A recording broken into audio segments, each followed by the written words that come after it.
articuló claramente en su campaña. Y ahora se han dado cuenta de la necesidad de luchar contra la corrupción, de luchar contra la impunidad, de acabar con ella. En su región hay un jefe de Estado que se ha nombrado en lucha contra la delincuencia. Y muchos, desde el punto de vista de los derechos humanos, creemos que un Estado debe garantizar el respeto al derecho, al Estado de Derecho, que sin duda debe proteger a la gente de la delincuencia. La policía debe tener apoyo, pero también hay que respetar los derechos humanos de las personas. Y ese equilibrio no siempre se respeta. Lo hemos visto en todo el mundo, no se limita a una región. Así que, de acuerdo a esta visión y claramente la mayoría de las personas que votaron por usted lo apoyan en esto, ¿cómo planea atacarlo desde su administración? Bueno, en primer lugar, la corrupción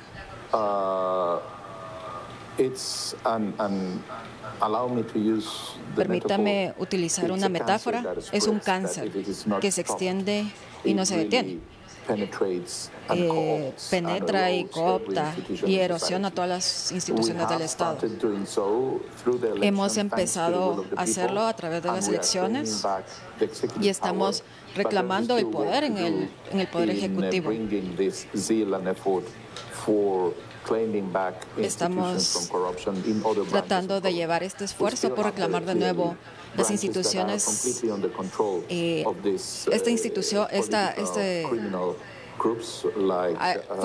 sacar a estos grupos fuera de las instituciones del Estado. Vemos que estas instituciones han estado cooptadas, instituciones como el Ministerio Público. En general tenemos que reivindicarnos y trabajar. Estamos trabajando con aliados en el Congreso para avanzar en esta dirección. La corrupción es fundamentalmente un aliciente de todos los tipos de criminalidad. Lo hemos visto en mi país. Guatemala es un país de paso para el narcotráfico y el comercio ilícito. Es por esto que es muy fácil para las organizaciones criminales encontrar espacios en un país donde las autoridades se prestan para comprarlos, sobornarlos, para hacerlos sus socios. Y por eso sabemos que parte de la lucha contra la delincuencia, de la lucha contra la corrupción, por ejemplo, en los primeros 3 meses de nuestro gobierno, hemos confiscado 5 veces más de cargamentos de cocaína en uno de los compartimientos de los puertos en comparación al año pasado. Una vez estamos ahí, en términos de criminalidad, debemos ser capaces de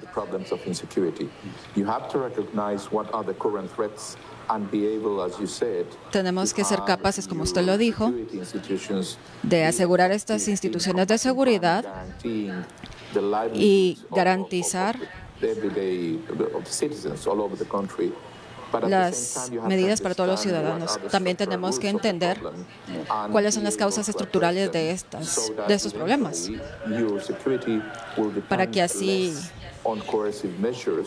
nuestra seguridad dependa menos de las medidas coercitivas y más de las condiciones que se hayan creado para la gente. Y creo que eso es algo muy claro. Tenemos que ser capaces de reforzar nuestra capacidad para hacer frente a la delincuencia y al mismo tiempo crear condiciones que permitan a los jóvenes sencillamente no considerar que merece la pena dedicarse a estas actividades. Me recuerda cuando estaba en la Organización de Naciones Unidas en el ámbito de derechos humanos. Habían indicadores en relación a que habían más datos acerca de homicidios y eso se ve en la sociedad. Exactamente, ese es mi punto.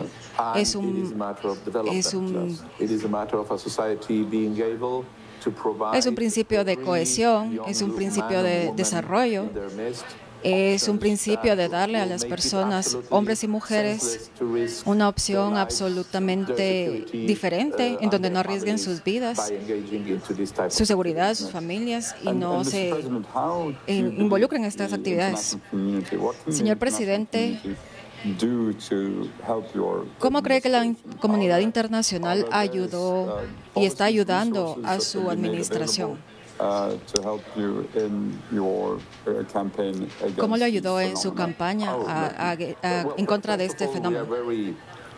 Primero, estamos muy agradecidos con la comunidad internacional que permitió que el pueblo de Guatemala superara los obstáculos de estos elementos criminales que se estaban dando en el proceso democrático.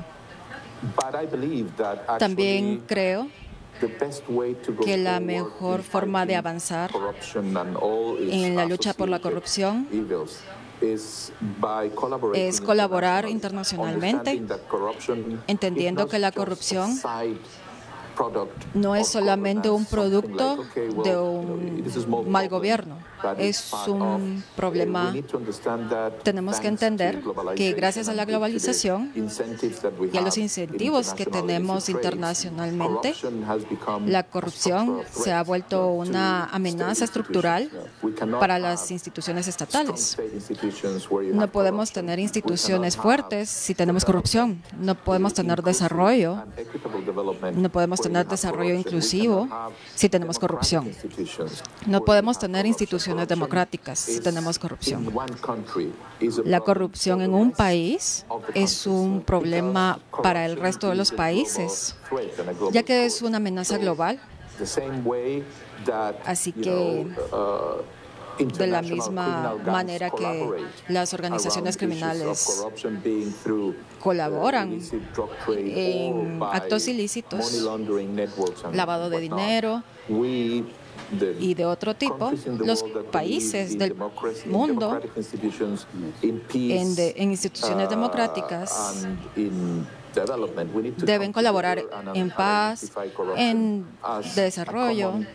Debemos unirnos para identificar la corrupción, para ayudarnos a aprender lecciones y darnos la asistencia para que nuestros pueblos puedan contrarrestar este problema. En su región en particular, ¿existe algún tipo de confrontación que limite el trabajo en progreso?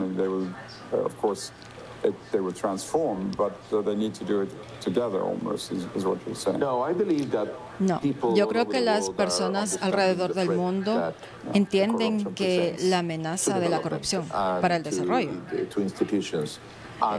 para las instituciones, y que más personas están entendiendo que mantenerse de lado no es una opción en términos de edificar un futuro para las familias y los pueblos. Usted lo ve todos los días en diferentes formas de movilización en contra de la corrupción, del crimen organizado.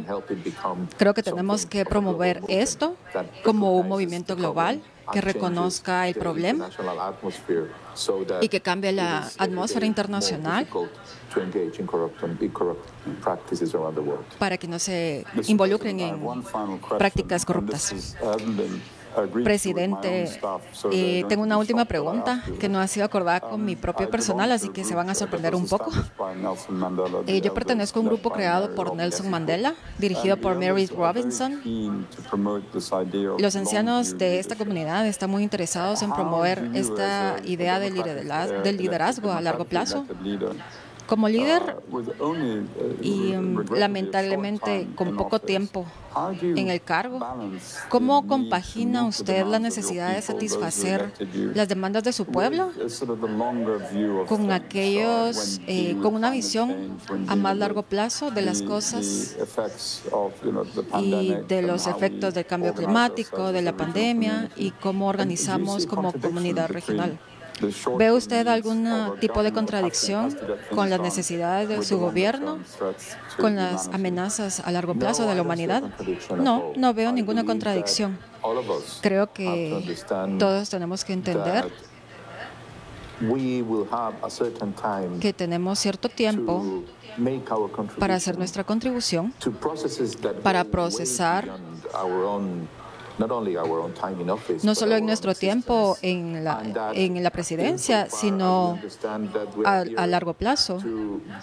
Tenemos que entender que tenemos que sentar las bases, tenemos que ser otra piedra más en este muro para ayudarlos a entender que este es un reto en común y tenemos que tener este esfuerzo colectivo. Ese es un problema de la civilización. Estamos enfrentando retos de la civilización, así que tenemos que entender que venimos de una larga historia y hemos logrado un momento en la historia en la cual tenemos grandes éxitos que no han existido antes en las instituciones democráticas. La noción de que la guerra es algo normal es un gran reto. Tenemos que entender que incluso en el contexto de un mundo problemático y turbulento, tenemos que seguir trabajando y mientras lo hacemos, tenemos que traer más gente con buena disposición para pelear por un mundo mejor. Y vamos a seguir trabajando para que las futuras generaciones tengan un mejor lugar del que tenemos hoy, de aquí y lo que hemos tenido en 200 años. Finalmente, Guatemala ha jugado un papel importante en la formulación de los propósitos de desarrollo sostenible. Absolutamente. Tanto en términos de darnos cuenta de lo que sucede en nuestro país, tenemos los retos y las promesas a las personas, pero también tenemos la contribución con las familias de hombres y mujeres. Señor presidente, muchas gracias por esta entrevista. Estamos encantados de tenerlo acá. Por favor, visítenos cada vez que quiera y que esté en Nueva York. Usted siempre será bienvenido. Muchas gracias. Gracias.